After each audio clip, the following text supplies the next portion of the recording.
Hello everyone, welcome to week 13 in Law Enforcement Organization and Administration.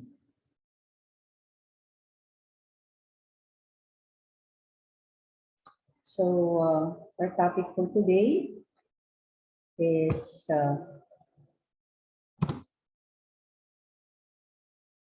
about the salary and benefits of the PNP member. Let us start with pay and allowances of PNP uniform personnel. So the first, we have what we call base pay. So it is the fixed amount received by the uniform PNP personnel on a monthly basis. Take note, kapag sinabi natin base pay, this is the initial salary paid to an employee, not including any benefit, bonuses, or raises. No? So wala pa dito yung mga allowances, wala pa dito yung mga bonus. So ito yung tinatawag natin base pay. Effective January 1, 2018, year number 1 provides for the implementation of the fourth tranche of the modified salary schedule, which covers the uniform personnel under the Department of Interior and Local Government. This is the department to which the National Police Commission belongs, and which is responsible for the administration and control of the Philippine National Police. As a result of the implementation of the fourth tranche of the modified salary schedule, you have there, if you are holding your hard copy of your module, you have there the table, no? Showing you the this base pay of all PNP uniform personnel. So please take a close look at it, so you will be motivated to make good in your studies kasi ang taas, no? For patrolwoman and patrolman, you have 29,668. Of course, for the highest rank, which is the Police General, they are having 149,785. Okay. So you have there in your hard copy the figures for every rank.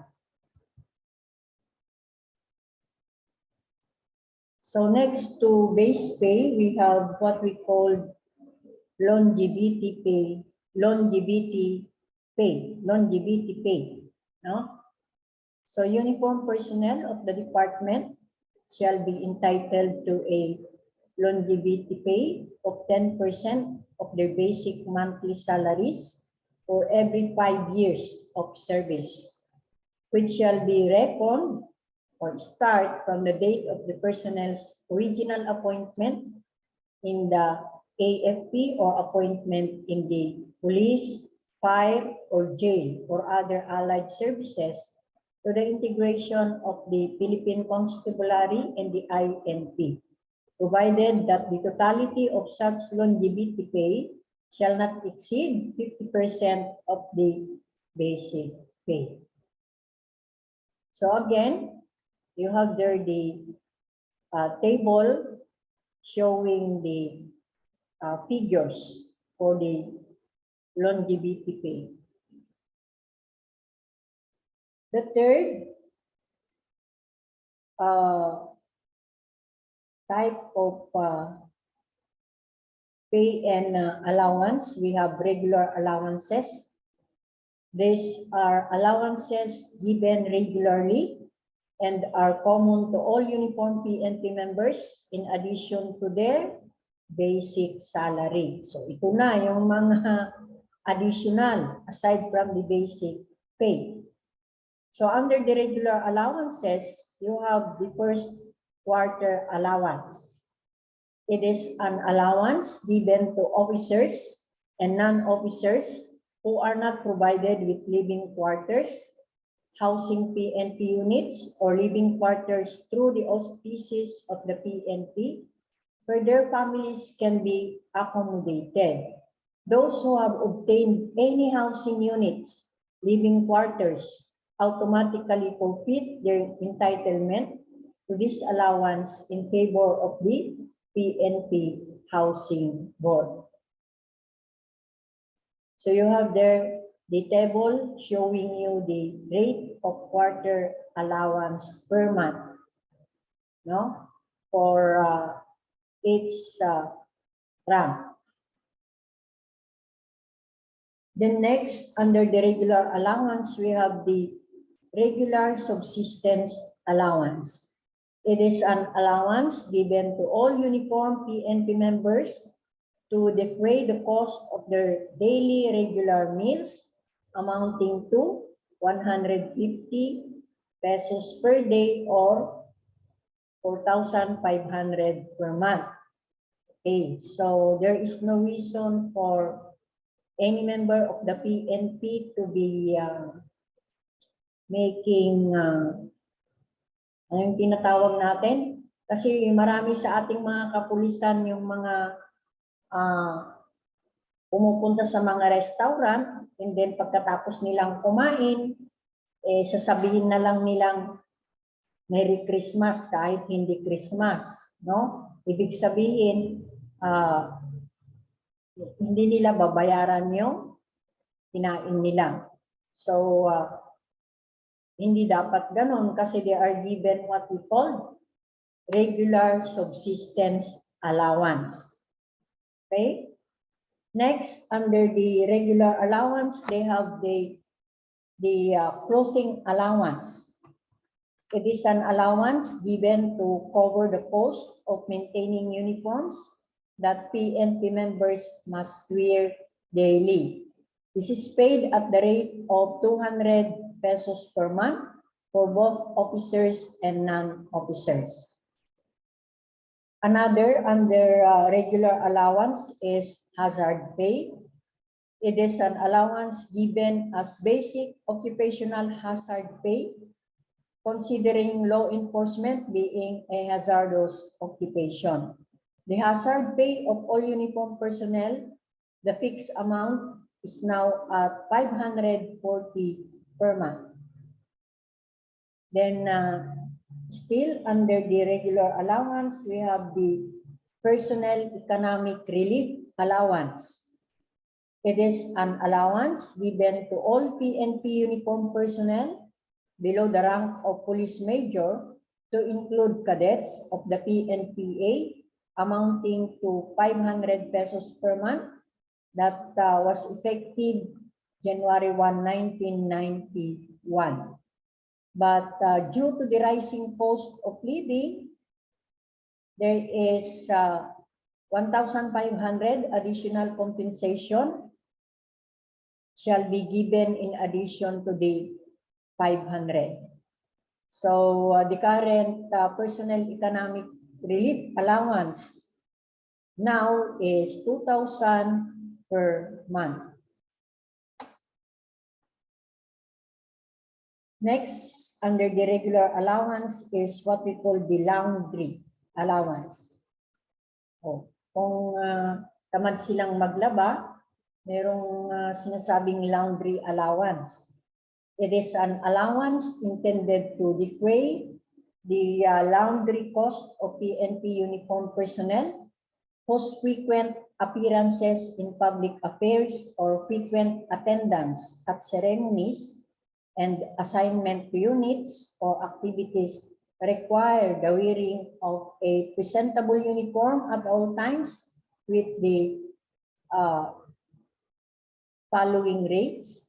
For officer, they have 60 pesos per month that is paid monthly.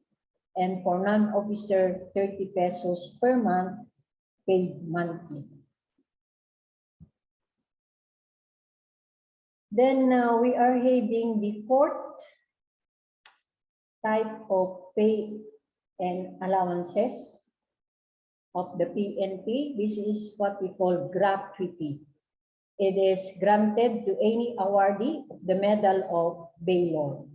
The awardee shall receive a monthly gratuity of 20,000 pesos. Take note, ang mga tatanggap nito o makakakuha nito ay yung mga nakatanggap ng Medal of Valor Award. So, parang meron silang ginawang heroism, no? Kung kaya't they are awarded the Medal of Valor. At kapag meron ka nito, meron kang 20,000 monthly na tatanggapin. And then another type of allowance, pay and allowances of the PNP, we have the collateral pay and allowances. So under the collateral pay and allowances, we have the first, hospital subsistence allowance. It is an additional allowance over and above the regular subsistence allowance of the PNP uniformed personnel, representing the free daily meals given them upon confinement in PNP hospitals or dispensaries, amounting to 30 pesos per day. And then we have what we call the civil disturbance control subsistence allowance. No, this is still under the collateral pay and allowances. It is an additional allowance over and above the regular subsistence allowance of PNP personnel given to support the meal requirement of PNP uniformed personnel engaged in any civil disturbance control operations. So, naibibigay ito sa sinumang PNP personnel na member ng civil disturbance control operation. So, they are given 30 pesos per day. And then, another type of collateral pay and allowances, we have training subsistence allowance. It is an additional allowance or training emolument over and above the regular subsistence allowance given to PNP uniformed personnel undergoing local training in the AFP PNP training institution or GT or schooling in local educational institution, whereby they acquire knowledge, skills, and expertise for professional or career advancement. Each student or trainee is paid through the school rate of 30 pesos per day times the number of days, the duration of the course. Next kind of collateral pay and allowances, we have combat duty pay. So it is a fixed 3,000 pesos monthly allowance for uniformed personnel of the PNP engaged in actual police operations.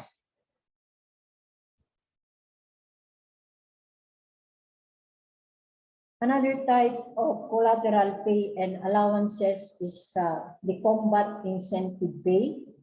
It is 300 pesos per day allowance for uniformed personnel of the PNP who figure directly in actual combat against members of various insurgent, terrorist, and lawless elements. Their incentive pay is subject to the following conditions. The operation must be for a specific combat mission that is duly covered by a mission order, which is a letter order, The personnel involved in combat must be in the published task organization of the PNP mission order. Another condition, the total additional combat incentive pay for each individual shall not exceed 3,000 pesos per month, and the combat incentive pay shall be over and above the combat duty pay of 3,000 pesos for qualified uniformed personnel of the PNP. Another type of collateral pay and allowances, we have the hazardous duty pay. It is an allowance given to PNP uniformed personnel for exposure to particular occupational hazards or elements or hazardous jobs involving high risk of losing life, limbs, or likely deterioration of health. It is 50% of the base pay authorized by NAM. Then we have the radiation hazard pay. It is an incentive pay for PNP skilled personnel whose nature of work subject themselves to the hazards of overexposure to radioactive elements. Payment of said additional allowance must not exceed 15% of the basic pay authorized by RAM. Another type of collateral pay and allowance is the incentive pay. It is an incentive pay for members, licenses of the medical, veterinary, dental, given to medical, dental, and nursing and legal profession to join the PNP. The incentive is paid at 200 pesos monthly to be incorporated in the monthly pay check.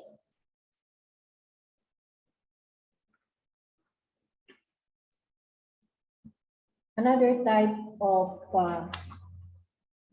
collateral pay and allowances is specialist pay. This pay applies to the serving non-officer personnel of the PNP who are not assigned in critical areas and have demonstrated efficiency and effectiveness through skills, aptitude training, experiences, and knowledge of specific police duties and specialties. Then we have also the flying pay.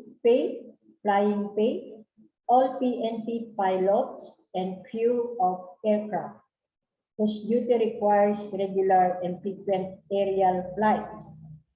All duly accredited PNP pilots, provided they maintain flying time requirements of an average of 4 hours of aerial flight per month. The rate of flying pay is placed at 50% of their authorized base pay. Then another type of collateral pay and allowances is sea duty pay. It is given to all PNP personnel who will be assigned in PNP units to be activated for law enforcement duties in our inland waters, like lakes and river systems, coastal and territorial waters. The PNP Maritime Command pays its personnel at the monthly rate of 25% of the base pay. That is every end of the month or each end of the quarter. Another type of collateral pay and allowances is the CAPCO incentive pay. It is an allowance given premise in the uniqueness of CAPCO mission and function vis-a-vis its area, which is Metro Manila. This applies to all PNP uniform personnel assigned with CAPCOM, whether in the 5 police district commands. The allowance amounting to 250 per day or 75 pesos per month. And then next we have the special clothing allowance. It is an allowance given to uniformed personnel of the PNP whose frequent appearances in public affairs or frequent attendance of ceremonies and who are assigned in units or activities requiring the wearing of presentable uniform at all times. For officer, they are going to receive 300 pesos and for non-officer 150 pesos. The additional amount is paid for maintenance given yearly from the date of issuance of initial special clothing allowance. For officer, they have 80 pesos and non-officer 40 pesos. And then another type of collateral pay and allowances for the PNP, we have the cold weather clothing. It is an additional allowance given to all uniform personnel assigned in cold places where cold weather clothing is necessary if not required. This allowance enables PNP personnel to produce or to procure the prescribed cold weather clothing. All PNP personnel assigned in certain areas within the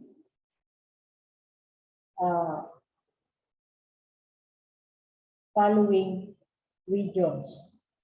Okay, so for the car, all areas of the car is given cold weather clothing allowance, no? So I was not able to present it here in your video, but if you are holding right now your hard copy, the table representing the following regions, which is assigned to be given cold weather clothing allowance is there. All PNP personnel assigned in the foregoing areas are paid an initial amount of 1,000 pesos for the first year and an annual maintenance fund of 300 pesos thereafter. Then next kind of collateral pay and allowance is the winter clothing allowance. It is an allowance given to all uniform personnel of the PNP who will undergo foreign schooling or training to support the expenses in procuring the required winter clothing abroad. So ito ay naibibigay sa mga PNP personnel who are sent to abroad for schooling or training. Kasi malamig doon during winter. For star rank officers, they are going to receive $300.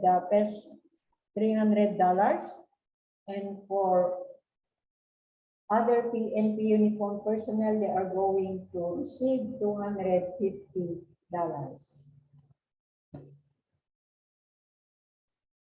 Okay. So my table is here for areas where PNP personnel assigned are entitled to cold weather clothing allowance. So, tulad ng sinabi ko, for car areas, no? All areas in Cordillera region will be receiving cold weather clothing allowance. And then we have Region 1, Region 2, Region 3, Region 4A, Region 5, Region 6, Region 7, Region 10, Region 11, Region 12, and the ARMM. No? That is Lanao del Sur. So ang mga ito ay makakatanggap ng cold weather clothing allowance. Still under the collateral pay and allowances, we have initial clothing allowance given to all PNP recruits who join the PNP for the first time, whether police commission officer or police non-commissioned officer, amounting to 20,000 pesos. Then we have replacement clothing allowance, an allowance which is given every after 3 years of continuous service, thereafter reckoned from the year he or she entered the uniform service. Rates for the replacement clothing allowance will be adjusted as follows. So you have there the table presented. Please see it for yourself. And then another type of collateral pay and allowances, we have the hardship allowance. It is an allowance for all PNP personnel assigned to Loran Station and Border Crossing Station and other unit station sites isolated and inaccessible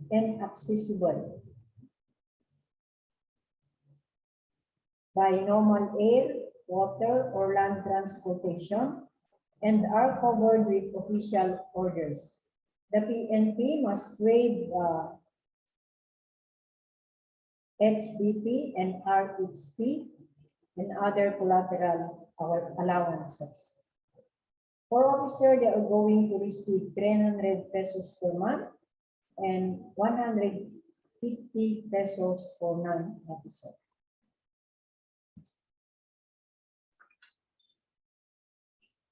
And then, still under the collateral pay and allowances, we have burial allowance. It is a monetary assistance to the bereaved family of a PNP uniform personnel in the event of his death, regardless of the circumstances. So, for Police Brigadier General to Police General, they are going to receive 3,000 pesos. For Police Major to Police Colonel, 2,500 pesos. For Police Lieutenant to Police Captain, 2,000 pesos. PNP Cadet, 1,500. And for non-officer, they are going to receive 1,200 pesos. Let us have the other financial benefits given to PNP uniform personnel. First, we have anniversary bonus. No? It is for PNP uniform personnel who have rendered at least 1 year service in the PNP as of the date of milestone year, 15th anniversary, and every 5 years thereafter, and have not been found guilty of any offense in connection with their work during the 5-year interval between milestone years. Payment shall be in an amount not exceeding 3,000 pesos. Then we have mid-year or 13-month bonus. This is equivalent to 1 month basic salary as of May 15th, shall be granted to those who have rendered at least 4 months of satisfactory service and are still in the service as of the same date, to be given not earlier than May 15th of every year.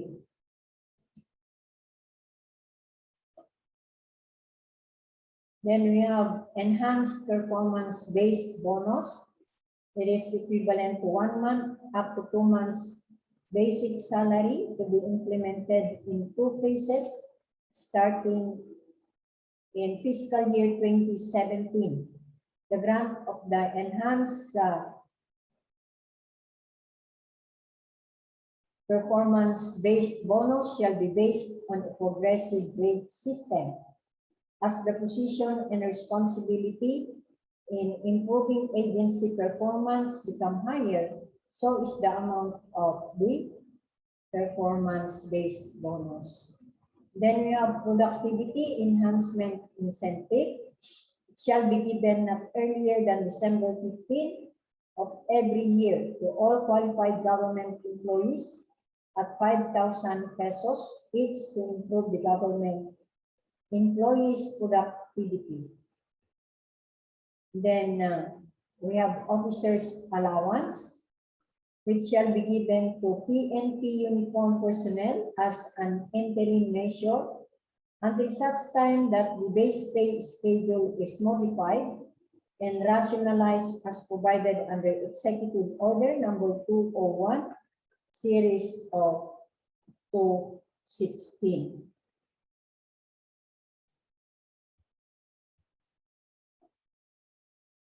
So in here you have here the table of the rate of officers' allowance in 4 tranches.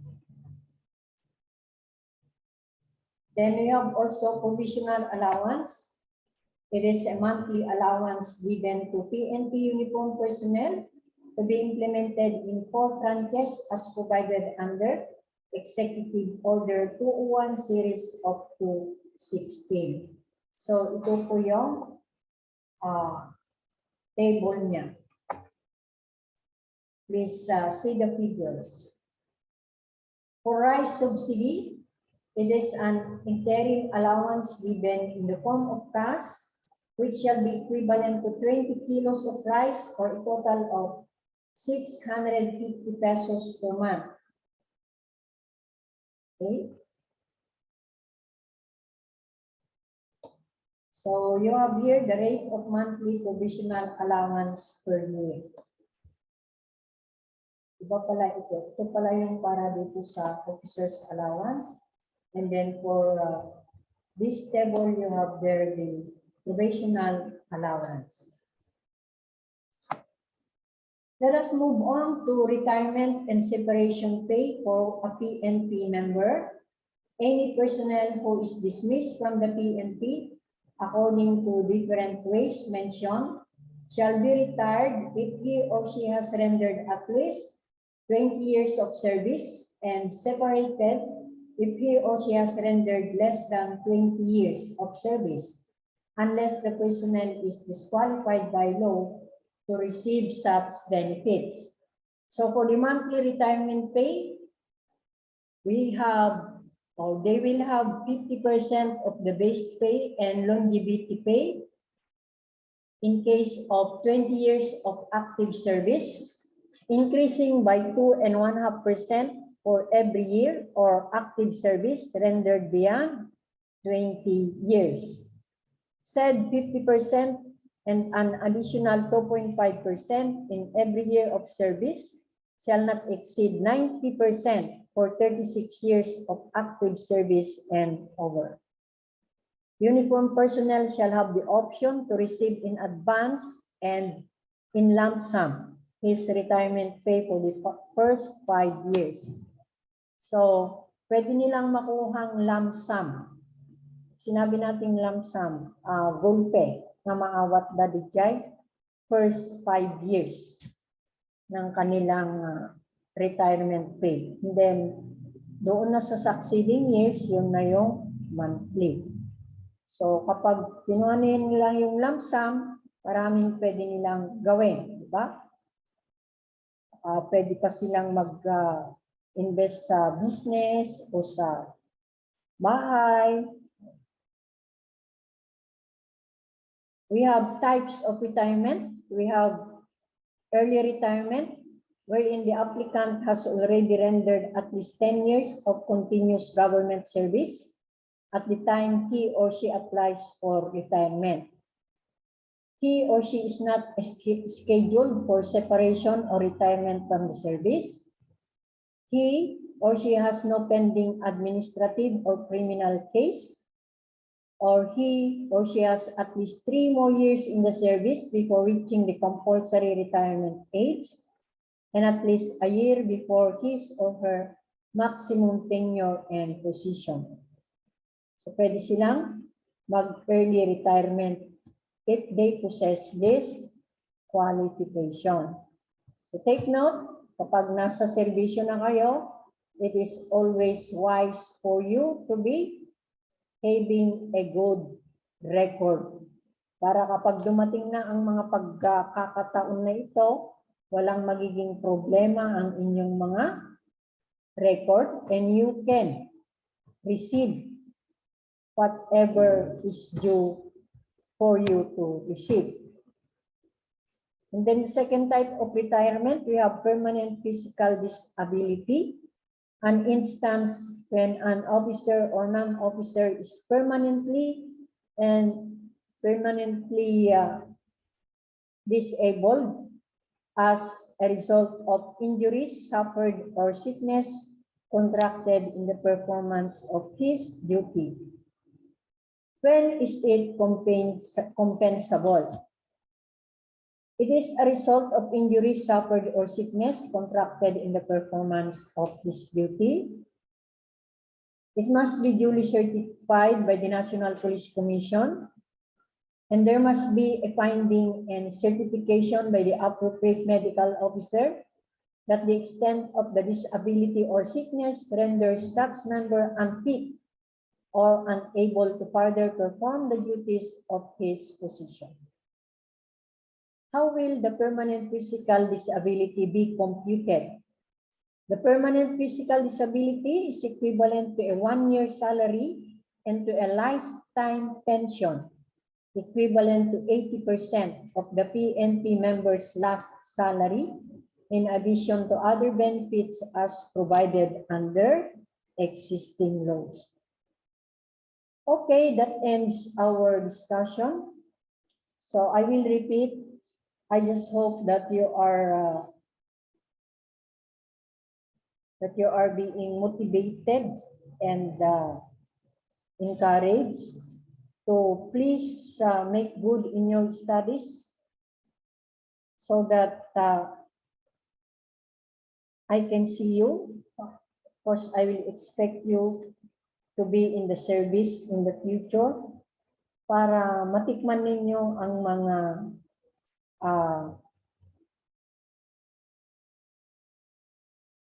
high payment na mga ito, no? After all, the PNP is the second highest paid government employee in the country. So please be encouraged and be motivated. For your activities, there is multiple choices and AC type. For the AC type, please refer to the suggested reading for you to have an additional input. Thank you and good day, everyone.